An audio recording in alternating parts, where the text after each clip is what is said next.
I've played a lot of Pokemon in my days, and by that, I mean I've played the same Pokemon game with various different skins. But I'm here today to showcase one of, if not the most unique ideas for a Pokemon game Nintendo has published for our tiny little hearts. And that game is called Pokemon XD Gale of Darkness.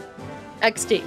A bit unfortunate, but it came out in 2005, so they get a pass. Why am I talking about it? I think it's an underground game not enough people know about. It does something different, kind of shakes up the formula. It's constantly overshadowed by its predecessor, Pokemon Colosseum. And yeah, okay, I played it as a kid. I'm very biased. Is that what you wanted? If you've not heard of it or played it, you're in for a treat today. The game opens up to a cargo boat, the SS Libra, out at sea, where we find the captain and guy who steers standing at the helm. All is calm and serene when suddenly they get swatted. And it's not no ordinary SWAT today, folks. No, sir. This is a Lugia SWAT. They run out to see what's going on, and the captain looks up and makes this face as if he wants to kiss Lugia passionately on the lips. But Lugia's not here for kisses. He's here for the opposite of kisses, which is crime. He hyper beams the cargo ship and then steals it. You heard me right, just blasts the thing point blank and takes it away. Lugia's ship now. The presumably only 2 people on the entire boat fall into the water and are left to just drown in the ocean, I guess. Well, that was a bit raw. What are we, a minute in and 2 people are dead?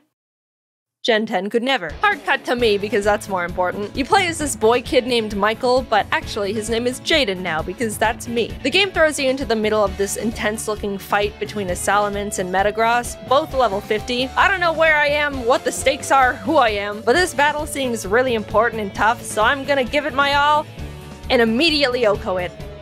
I did it! Screen goes black. I open my eyes, everything's blurry. Wake up, Jaiden, you've been in a coma for 15 years. Turns out I live in a friendly laboratory run by this Professor Crane and his lab guys. I get up and the guy running the battle simulation tells me how good of a battler I've become. Aw, thanks, man. Then he immediately negs me by telling me it's about time I go out and get myself more Pokemon besides my one lame Eevee. Backhanded compliment at a child, but I'll take it, I think. I go into Crane's office where him and my mom are talking, and he says he heard from the battle coach that my battling skills have improved dramatically, and how proud he is of me. To which my own mom tells him to stop giving me compliments and praise because I'm gonna end up spoiled rotten. I don't know what kind of a response that is to a child receiving praise. Either I'm already a cocky little bastard, or I'm being currently emotionally neglected by everyone in this building. Whatever it is, I don't think it's healthy for my mental development. To make this mother look even worse, we realize her only other child, Jovi, is missing and no one is looking for her. The world is only filled with overpowered wild rabbit animals and crazy people. No, I'm sure it's fine you haven't started looking for her. Keep doing what you're doing. I get a lead saying she really likes hanging out with family friend mad scientist Dr. Kaminko, so I head over to his house and I'm about to knock on his creepy door when this tiny little blind man, Chobin, the doctor's assistant, walks up and is like, "Burglar!" and challenges me to a battle, to which I win because he only has a level 5 Sunkern. Jovi comes out and is like, "Oh, hi, big brother, it's Jovi. Did you get lost, big brother? Silly big brother, Jovi will guide you back home."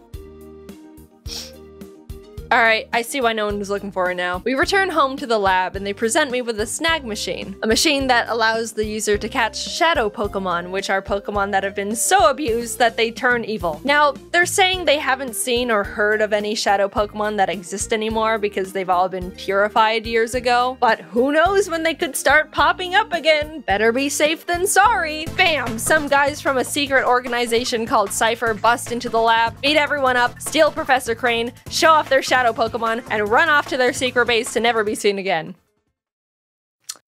Well, I'll be. The lab is in shambles, not knowing what to do, but then decides they're gonna complete their purification chamber in his honor because shadow Pokemon are back and they want to do something about it. They send me off to this seaside town Gadion port to retrieve a machine part they need, and Jovi pesters our mom to come with because Jovi doesn't think I can handle going out on my own, and Jovi needs to hold my hand and guide her big brother the whole way. Okay, not only does this little snot talk in the third person for no reason, maybe our mom didn't care enough to get us any education. Perhaps she was worried the teacher would give us a compliment, heaven forbid. But she's also the most annoying character I've ever witnessed in any media, and I've watched an episode of My Hero Academia with a grape kid in it. We go to Port, and not 2 seconds pass until Jovi pisses off this random guy Zook, who happens to be the buffest man in the world. He's about to punt her, and I'm about to do nothing about it, when this old man and his color-coded henchmen step in and obliterate his shadow Zangoose.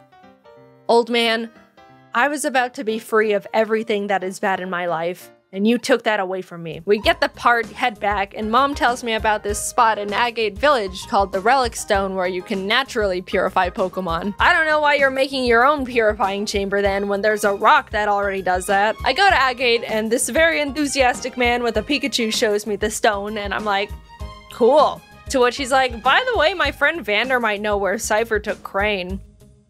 Oh, okay. I go talk to Vander and he points to this random spot in the desert on my map and is like, oh, they're right here, I saw them. What were you doing out there? That's literally just sand. Wow, would you look at that, a headquarters. Huh. I start infiltrating the base, battling all the grunts that fall from the ceiling, snagging any shadow Pokemon I find, until I reach Pink Hatsune Miku, who's trying to get information out of Crane about purifying shadow Pokemon. I battle her and win, which means I get to unkidnap him, and while heading out, I find this data ROM on the ground. Huh. This seems very important and like it has a lot of secret information about Cipher on it. Convenient. Crane returns to the lab and everyone's happy, and then they send me to Pyrite Town to find Net, a guy that should be able to crack the ROM and access all the information on it. So I head there and he's like, yeah, we can crack this, smile. While he's hacking it, I go out and play around in a random cave and run into Mirror B. This guy doesn't do much in this game, honestly, but I just want to make sure you know he exists and listen to his music.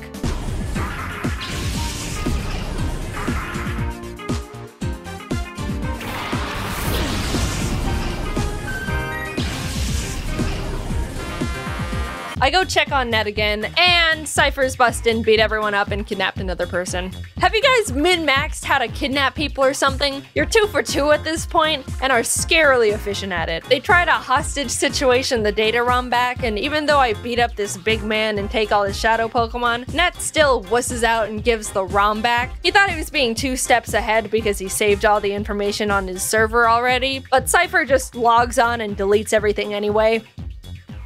Net says the only thing he remembers from the ROM was that Cipher was behind the disappearance of the SS Libra, and they're about to attack this city nearby called Fennec, and someone needs to go warn them. I guess I'm just Mr. Scooter across the desert and save everyone today, aren't I? I head to Fennec to warn the mayor about the attack, and as soon as I arrive, this lady hits me with a confetti cannon, congratulates me on being the 1,000,000th visitor to the city, and shoos me away to celebrate at Real Gam Tower. I try to get around her because this is important, but she's determined to gatekeep me no matter what I do. So I just go there and realize she literally sent a child to illegally gamble his life away. Wow!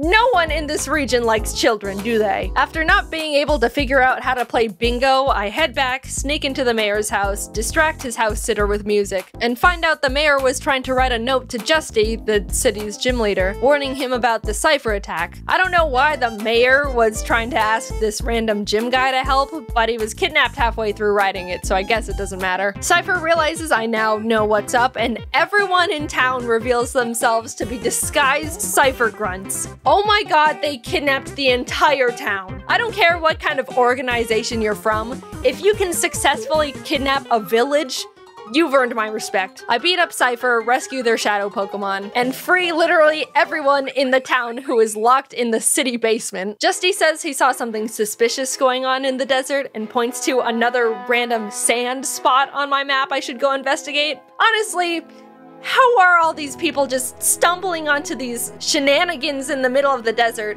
And why are they able to give the latitude longitude of these locations after finding them? This has got to be like tens of miles out from any sort of civilization. This is where people run out of gas in their car and then shrivel up and die before anyone can find them.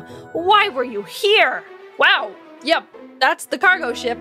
How did you find this? Alright, what is so enthralling about this desert that crime and vigilante justice is constantly going on in every square inch of this place? Cipher's running around on the ship, and after I take their shadow Pokemon and chase them out, this group of strangers calling themselves Team Snag'em walks up and roofies me. I wake up, realize they stole my snag machine. This random old man who just started living in the wrecked boat said he saw them head off in that direction and points to the middle of nowhere on my map again.